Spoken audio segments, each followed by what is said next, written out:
Welcome to Idea Citizen. Today I'm speaking with Troy Weber about the interesting world of automotive recycling.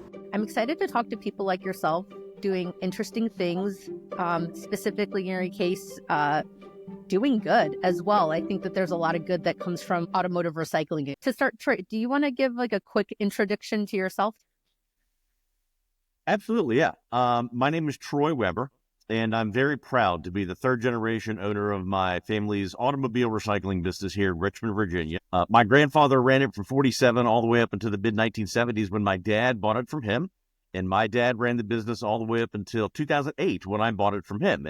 When I bought the company in 2008, it was the two stores that, the original store. And then my dad had opened up another location about 30 minutes south of Richmond in Petersburg.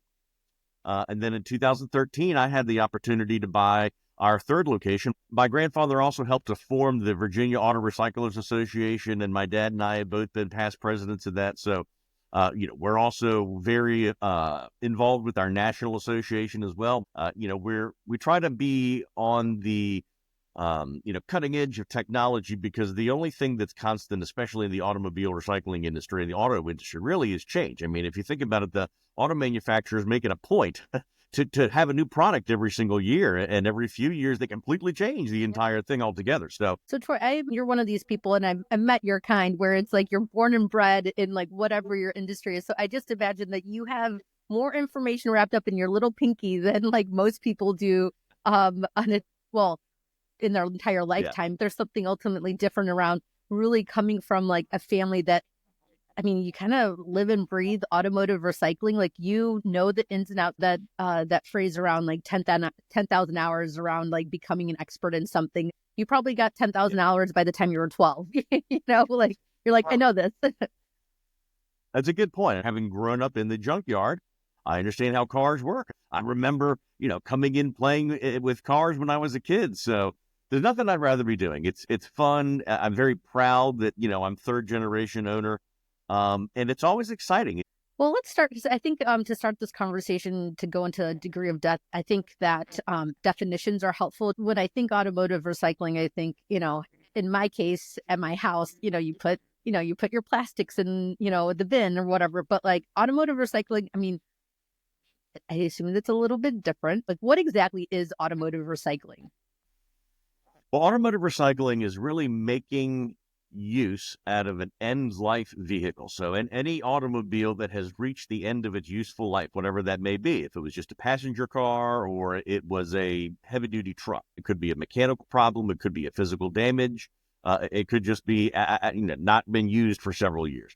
What we do is we take the materials that the vehicles are made out of, and we separate those materials out and sell them for the intrinsic value of those materials, just like you do in curbside recycling. That material goes to a place where it's then processed, and all those materials are turned into a marketable commodity where they're then sold. And we do the exact same thing. We take old vehicles, we bring them in and process them and package the materials that they're made out of, and we sell it all over the world. And I wanted to define two other things: self-service, and I forgot what the alternative of that is. If you could explain Yeah, those two. absolutely. And that's really one of the big differences. And what most people, especially from the 10,000-foot view, if you drive past either one of those junkyards on the street, it would be very difficult for the casual observer to be able to tell the difference. We're both bringing in end-life vehicles and turning out, commodities, whether they're parts or scrap metal. The difference is that the late model or full service industry is dealing with, current model and maybe 5 years or older. They're primarily insurance repairs, and that kind of thing, where the vehicles are far more expensive to purchase, but the parts that they're selling are also more valuable.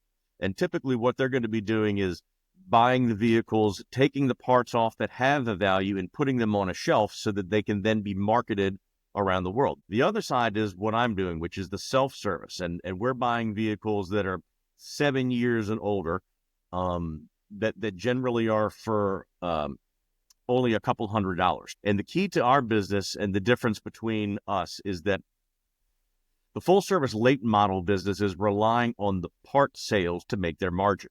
any kind of metals recycling that they do is really just a trash operation. They're getting rid of an old vehicle so that they can make room for a new vehicle.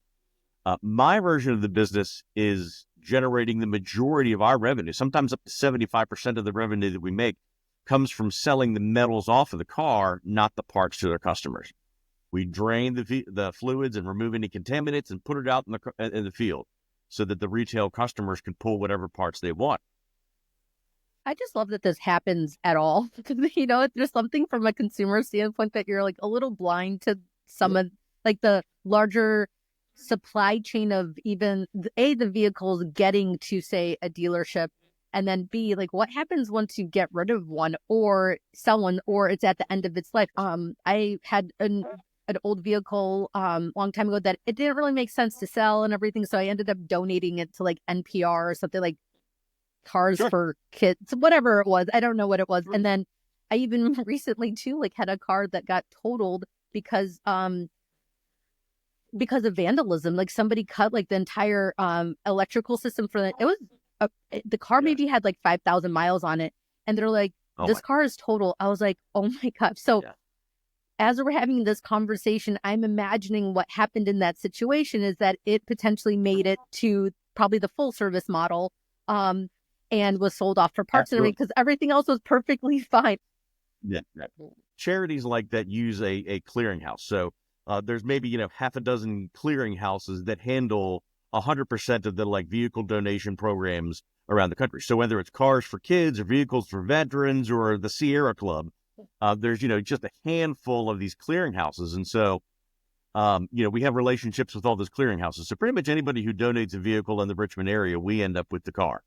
And so you're a perfect situation for the average consumer dealing with this type of thing because you have experience with both scenarios. The vehicle that you donated, like you said, there wasn't anything really wrong, but it wasn't worth selling. So what do you do with a car like that? That's perfect for a place like me. But because of the change, or at least like supply chain issues of say years past it, I don't know how relevant that is today, but even when I went to go get my most recent vehicle, there was limited inventory. So do you find that in terms of the automotive recycling business, is there a constraint on of vehicles coming in, or is it kind of it's been consistent since you've gotten into this space?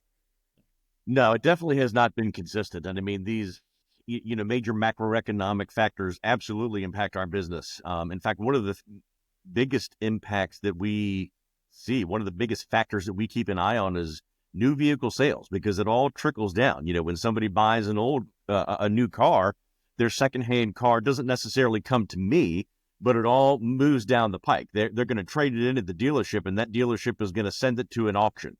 And then, a used car dealership is going to then buy that car and sell it to somebody else who's trading in another car at that used car dealership. But absolutely, supply chain and transportation, logistics things all impact the automotive and supply chain, which impacts us absolutely. We're fairly recession-proof industry. In fact, in bad times, people come to us, more frequently. We're pretty good, but I think one of the big things, again, in the industry wide that I've seen in the past 10, 15, 20 years for sure is a big shift from the full service late model industry to either a hybrid or just complete switch over to the self-service, you pull it model that we're running. Because industry wide, and it's unfortunate that there isn't more cooperation, for lack of a better term, between the OEM manufacturers and us. But there is a distinct divide where the OEMs are actively trying to prevent people like us from being able to sell their parts. Oh, And there are marketing and advertising campaigns saying like, "Oh, don't trust a junk part," and this kind of messaging to try to motivate people to buy new OEM parts and instead of used parts, which is ironic because the parts that the customers are taking off the cars in the field are OEM parts. yeah. It's just They're resold, if anything. Yeah. exactly. They're have more miles on them, but Oh, wow. That's interesting. It's like, so then like a rebuttal for that would be like, so are you saying your parts don't last after 5 years, 10 years? Are you saying they're just not going to be viable then, and your car is no longer valuable, but like at the same time you're ultimately highlighting, the longevity of your vehicle and, one owner, 20 years or something like that. Well, and there's also an active right to repair issue where there's a lot, since, so many vehicles nowadays. I mean, cars these days are really just gasoline powered computers and even, electric powered computers. And so the technology that's in cars is protected by copyright by the OEMs, and they're very restrictive on allowing us to access that information for interchange purposes, or to be able to, even as some simple things like radios in vehicles. You can't move it from one vehicle to the next because it has to be reprogrammed. That can only be done at the dealership, and that's extremely expensive. So there are active things that OEMs do to make it more difficult for the end life vehicle recycler to sell those parts. Troy, The other thing let's is that define the OEM. What does OEM actually stand? original equipment manufacturer. Okay, thank you. Yeah.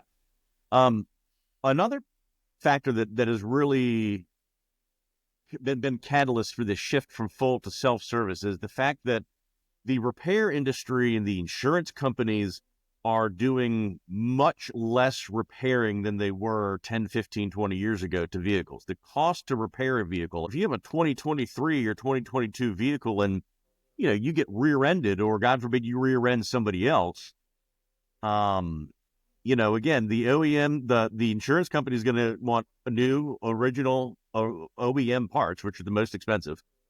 They're the hardest to get because, shipping and freight backups at the logistical reasons make it more difficult to get. That the cost to repair the vehicle so quickly exceeds any kind of threshold value that they've determined that they just scrap the vehicle. They just total it and send it over to the auction. And in fact, there is legislative in Virginia, maybe 5 years ago, they changed the law where it had been a, standardized percentage that the insurance company had to meet before the vehicle could be totaled. Let's just say it had to be 75% of the vehicle's actual value before the insurance company could total it. And the insurance company had lobbied the state to do away with that. And so now What the is owner it of the now? vehicle, any value, the insurance Oh, company can just arbitrarily decide, no, it's too much. We're gonna just total the car. oh my And gosh. From a so recycling standpoint and just generally like the environment, and how many vehicles are on the road, like that hurts my heart. and especially when you talk to the body shops and repair shops, I have a good friend that retired from doing body work because the industry and the business had gotten so restrictive and so bad that, the insurance company is not going to pay for an aftermarket or used part anyway. The insurance company will only pay for the new OEM part.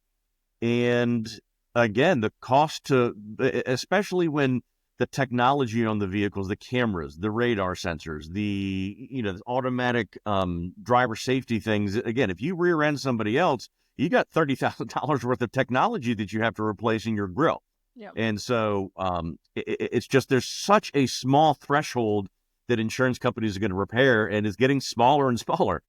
Oh, It just seems to be I have a question to that point. So, who is actually buying the aftermarket parts? a lot of times it's, non franchise. So if you go to the Ford dealership, they're only going to repair it with a Ford part. If you go to, just, A1 Auto Body or something like that, they're going to give you the option usually. And so a lot of times it's these kind of, non-franchise dealers that are doing the repair for you, the individual, as opposed to the insurance company. So, if your car has just got minor enough damage that you don't want to have to make an insurance claim, or maybe your car doesn't have, if it's old enough vehicle where you don't have comprehensive or, collision, and you're going to try to do the repairs yourself. Yeah. And so let's say like back in say your grandfather, first gen business and automotive recycling, like, Yeah. what do you like? What was happening then? Well, the war obviously had a big impact on the availability of new parts. I mean, talk about the availability and supply chain constraints that we see now is nothing to when new car manufacturers just stopped making cars. And so Like make that's guns. really exactly, that's kind of where my grandfather was in the business. He was in his 30s at the time of the Second World War, and he was the parts manager for the Plymouth dealership in Richmond. And they turned the Plymouth dealership into a tank storage parts facility. And because it was, 1941, my grandfather had all the information in his brain. So they said, instead of like sending you to Europe, we're just going to have you stay here and, manage this warehouse for us. And so that's kind of where this industry started. It was a time when, rubber and steel and plastic and everything was being recycled for the war effort. And I think that when, the industry was created as a result of that, and when everybody came home after the war, it was still an industry. And people saw that, hey, the value of this stuff is still there. We can still reuse this metal. And that's one of the things that's unique about our industry, is that especially steel and aluminum and copper, the primary metals that we're recycling here, are key to the production of new material. I mean, steel and aluminum are two of the most highly recycled materials in the world. In fact, a large percentage of the new products that are being made is being made with recycled materials. Certainly the amount of aluminum. And so I think it was just, necessity is the mother of all invention. And so people just needed to be able to recycle the material in the Second World War. And by the time the war was over, it kind of had turned into an industry. Fascinating. And you've mentioned a few times around metal, specifically, like the amount of plastics also that are involved, the plastics and rubbers, like what happens to those things? Yeah.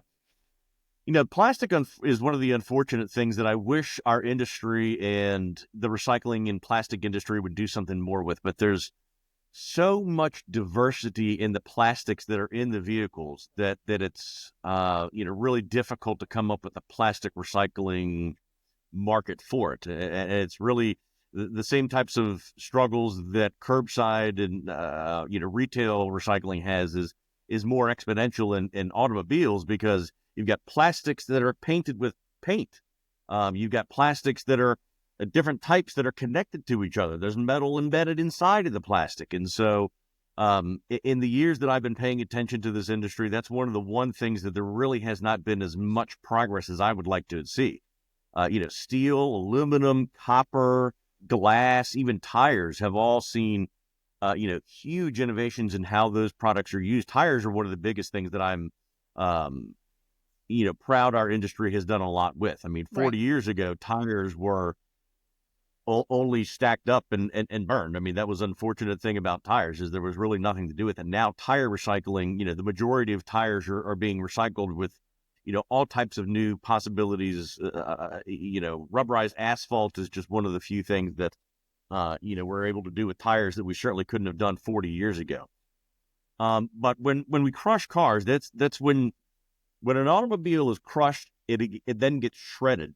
And from that shredded automobile, there are three products that come out. There is ferrous metal, which is any kind of steel or iron containing metal. There is what's called zorba, which are any non-ferrous metals. So things like aluminum, copper, brass, magnesium, that's called zorba. And then the third commodity is fluff. So this is non-metallic plastic, carpeting, glass, things like that. And so that, unfortunately, is just a landfill product. It doesn't have any value. It's something that the shredders or recyclers have to pay to dispose of. So that third commodity is zorba. That's really the most valuable thing that comes out of that car.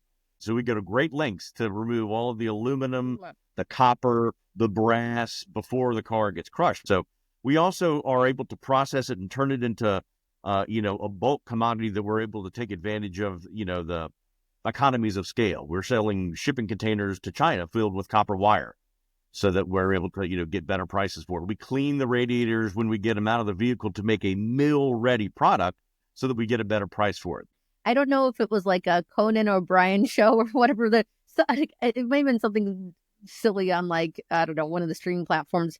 But for some reason, I remember there being something about the automobiles, I think, being exported from the United States that are kind of past life and going into other countries, and whether that, I think there's that part of it, and then there's also specifically the parts.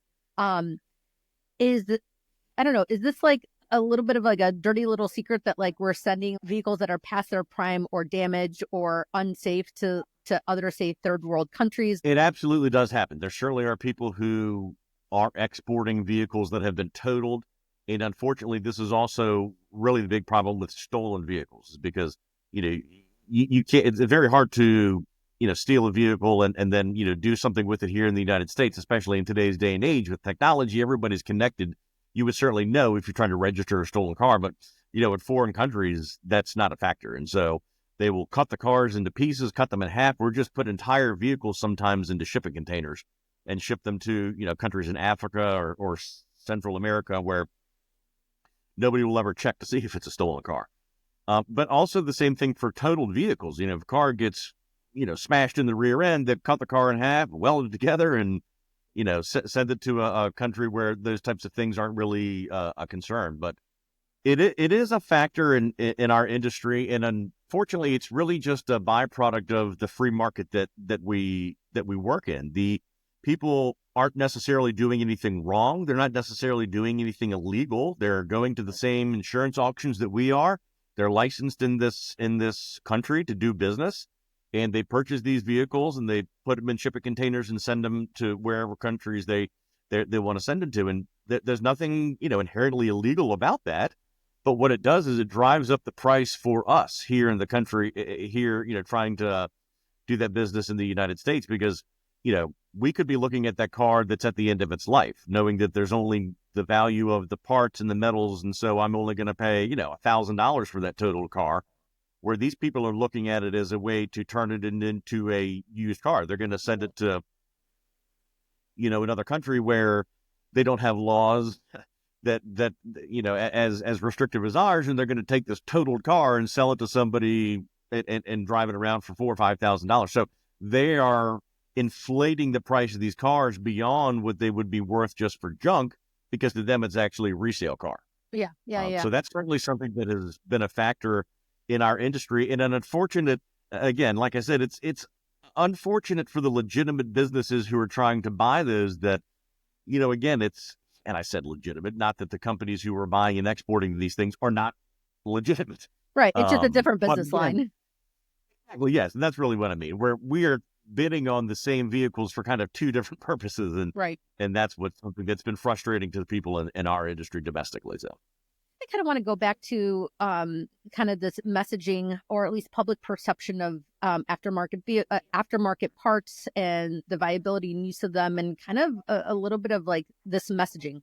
I do understand why the OEMs or dealerships or manufacturers, highlight, that you want to purchase either new or, whatever brand certified. I feel like that's kind of their way of like also making sure it kind of stays within their family. Is there a way from a legislation standpoint to like, I don't know, would you like to encourage like to destigmatize some of these parts, or the lifespan of and just bringing new life to these various different parts?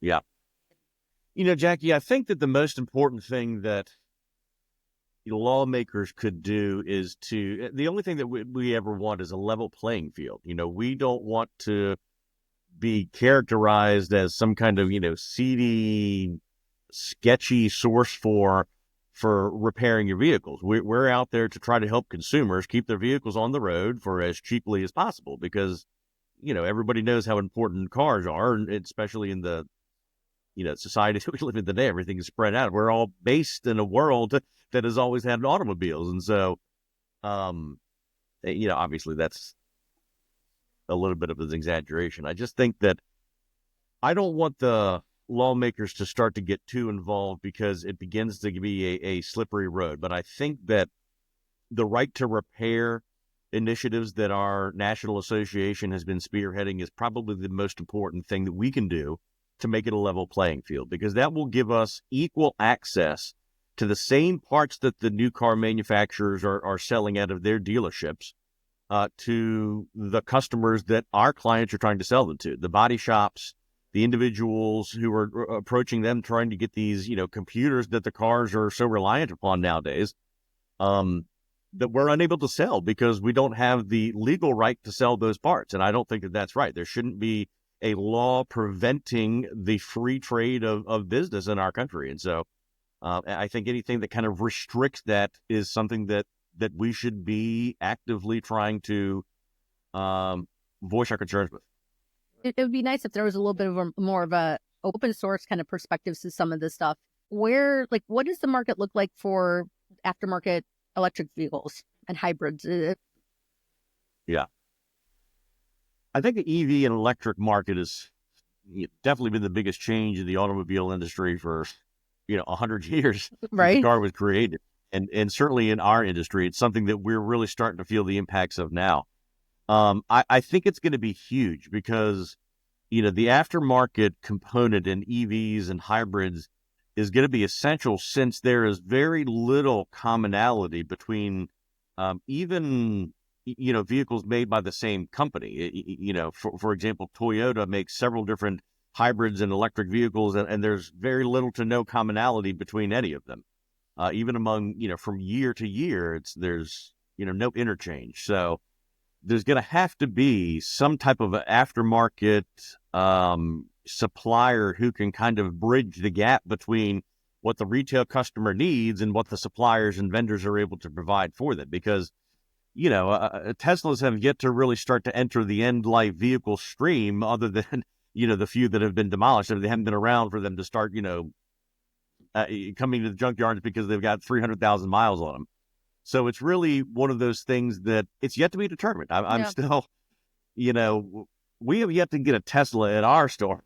I know that full service late model guys are obviously getting them, but I don't really know how accessible Tesla is with their parts. I don't know how common those parts are, or if they even give the recyclers the access to that information, because that's one of the big things that really restricts our ability to do business, whether it's with the EV or internal combustion engine, is that it's called interchange. So that's the information that allows us, the recyclers, to be able to tell customers what year, make, and model vehicles has the same part. Mm-hmm. So, if you 2014 Honda Civic, then the same alternator or starter will work off a wide range of Hondas and years. And so that kind of information is proprietary to the OEMs. And if they're unwilling to share that information with us, we're unable to pass it along to the customers. So that's information, especially when it comes to EVs, because it is so unique and it's so specific for each individual vehicle that there's, like I said, It's the that Wild Wild lack of West. exactly. That's exactly what it is. There's no commonality between manufacturers or vehicles. And if Tesla doesn't tell us, how are we supposed to know? Yeah. And No, they have a motivation to kind of keep that information themselves. Nope, sorry, you got to bring it to the Tesla dealership to get information, or to get your parts. I Try to feel like keep it in I'm going to network. have some more conversations just, with some friends kind of after the fact, because if you think I'm in California, legitimately the amount of Teslas I see around, or EV vehicles just generally, or hybrid, is like, it's obscene. And uh, a part of it is, hey, that's great. Yeah. I think the fantasy when people purchase like any of these vehicles, I currently have a hybrid vehicle, is like, hey, it's doing a little bit better. I'm doing a little bit better. Like there's this thinking around, and I'll just speak to myself personally that I'm like, hey, like there's the benefit of maybe potentially less gas usage, but then also potentially like less pollution. But then there's a trade-off, if anything, from less pollution in one element to then the trade-off of additional pollution, that, especially in this scenario, that like what happens to this vehicle. And maybe it's not as specific for like hybrid, but like um vehicle waste, like it's a honking piece of machinery. Well, it's something, Jackie, that our industry is very in tune with. All the seminars that I go to and, conventions, there are multiple discussions going on about this exact issue of these very topics. And the biggest concern really is the batteries Right. and the technology around those batteries, because, I mentioned that there's very little commonality, and the lack of commonality is in the batteries. The electric motors and the components that make up the vehicles, for the most part, are very similar to what's in a standard internal combustion engine. Yes, it's got an electric motor, but the electric motor is basically the same electric motor that's found in every other application is just much, much larger. So And what it's once you powered take by. exactly, and so once you take the battery out of the equation, we basically know how to handle it. In fact, there's a lot of copper. Those cars are, if anything, more valuable than an internal combustion engine because of Uh, the materials they're made out of. But the battery is such a unknown quantity at this point that it mitigates any kind of, you know, value that we're going to get out of getting those cars in, because I just don't know what to do with them. They're Yeah. extremely dangerous. Right. There is no secondary market for them. They're not really a recyclable commodity yet. And Yeah. I emphasize yet, because I think that it is the future of where the automotive industry is going to go, is electric vehicles. It's just going too fast. I think Yeah. that, just like you said, that emotional response that people have when they're buying a vehicle has driven car companies to push the envelope faster than what the larger infrastructure has allowed. If you've noticed, there's kind of been like a tempering of the market for EVs, less and less. In fact, I think one of the car companies has even kind of pulled back on its um, by 2030 we're going to be all EV. I think it's one of the car companies has pulled back from that and said, well, maybe not. We'll still have some internal combustion engines, because the market is tending to cool a little bit on the EVs, and I think it's just because we realize that we're developing this technology faster than what the infrastructure is there for it, and so I think it is, like I said, it is the future. And once the automobile recycling industry figures out how we can turn this into a valuable commodity, that's the key. Once we can turn those batteries into a commodity that is worth something to us, then we're going to actively be pursuing those things. And, hopefully it's going to be the future catalytic converters. Yeah. Everybody's heard the past couple of years that catalytic converters are so expensive and people are stealing them. Yep. And it's because the intrinsic value of the three metals that are in those catalytic converters. If we can develop a market for batteries that makes the commodities in those batteries valuable, then it will be something that we're able to turn into a profitable business. Oh gosh, I hope all this happens, because I'm like, and I feel like I'd love for it to happen soon. And I do know, to echo your points around the danger of some of those batteries. And so I mean, I'm just left here with a big question mark. Like, somebody smarter than me needs to figure that out. And I'd Yeah. love to, frankly, I'd love to see it on the side of, you know, just as an example, but like Tesla, it's like, hey, you guys have been making these vehicles and everything. Is the intent of these vehicles at the end of their life just to end up in the landfills? What an unfortunate life cycle. I'm very That's right. curious to see where that goes. Um, I'm optimistic, and there is a lot of progress. There are a lot of smart people, like you said, who are working on this. Just 5 years ago, hybrid vehicle batteries were a significant expense. In fact, there was nowhere. We were just stockpiling them because there was nowhere to take them. New car, you call Toyota and be like, hey, I have this battery out of this Prius, and they don't have any use for it. Nobody consults us. yeah, When they're making these new cars. So, but now we have just gotten to a point, 5 years ago, there was nothing to do with it. 4 years ago, there was a company you could pay to dispose of it. 3 years ago, you were now able to basically equal the cost of disposing it for the amount, you could basically end up at zero. Last year, we got somebody who is now giving us a little bit of money for the battery. So there is progress being made. And like I said, there are a lot of smart people who are working on this. And then the key to it, I think, is going to be the changing and improving technology in the batteries.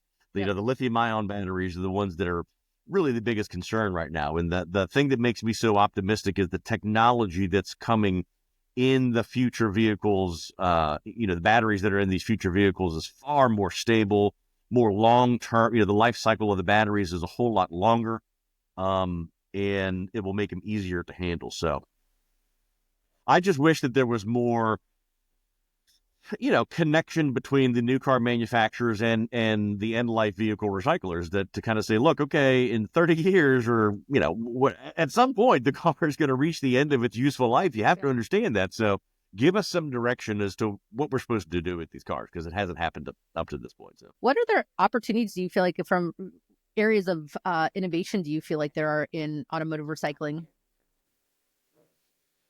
well, certainly as the, electrical vehicle technology progresses, that's going to create new and different areas for recycling than what we've seen before. The battery technology changing is going to create a whole new secondary market for these things, and the new technology that's coming out in EVs. I'm also, interested to see what the hydrogen vehicle technology is going to turn into. And so I know in California they've kind of played with that. Honda has been selling hydrogen powered vehicles in California, Southern California, for years. But the challenge And even with those too is that like the infrastructure is absolutely. like non-existent for them. Because I will say Exactly. when I was like, oh, what is this? Like I dabbled a little bit and I looked around and I was like, all right, where do you build this vehicle up?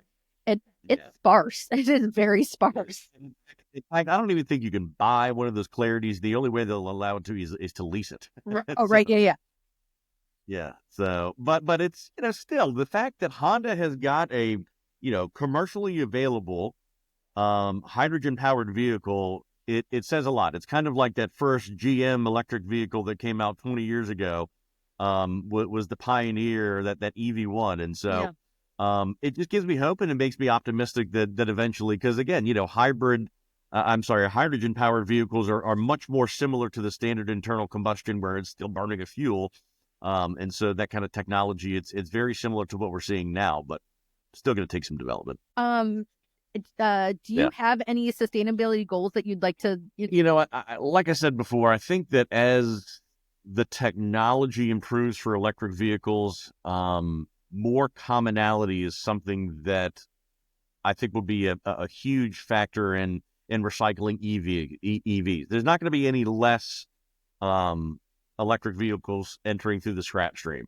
Mm. And so for us to be able to stay in front of the technology and know how to deal with these vehicles coming in, there has to be communication down the stream all the way to the end life vehicle recyclers from the top, so that we A, have input on how the cars are manufactured, and B, so that we're informed on how we're supposed to handle these vehicles when they get in to our facilities. So I definitely would like to see innovations and improvements in technology around the EV business, um, and just the recyclability of vehicles. Like I said, you asked about plastics. I really would like there to be um, some efforts made in the availability to recycle plastics, Yeah. even if there was, again, some kind of legislative effort that says, like, okay, all plastics have to be clearly labeled or easily separated. I would, at my business level, put effort into making sure that we were able to do that. If there was some way for me to easily identify type A from type B from type Yeah. C, and to turn those into marketable products, I would absolutely invest time, effort, and money if that was something that became a viable product for us. I love your solution for that too. It's considerate of how to make this full vehicle's life cycle actually work. Troy, you're a wealth of knowledge. Thank you for what you're doing, actually, and thank you for sharing this with me. Just from the consumer standpoint of having a vehicle, specifically, I have a hybrid vehicle, but like I definitely think about like my role in this a little bit differently. Anywhere, like, would you like to encourage people to find you or Yard Smart anywhere? Sure, I'm on LinkedIn. I have a big presence on LinkedIn, and certainly Chesterfield Auto Parts is the name of my three junkyards. YardSmart is the name of the software that I've created that manages self-service junkyards. So any of those ways are ways to get more information about me and my businesses. And I look forward to answering questions. It's something that I'm passionate about. I love this business, and I love to talk about it. Until next time, stay curious and keep exploring. Join the Idea Citizen LinkedIn group and share this episode with a friend.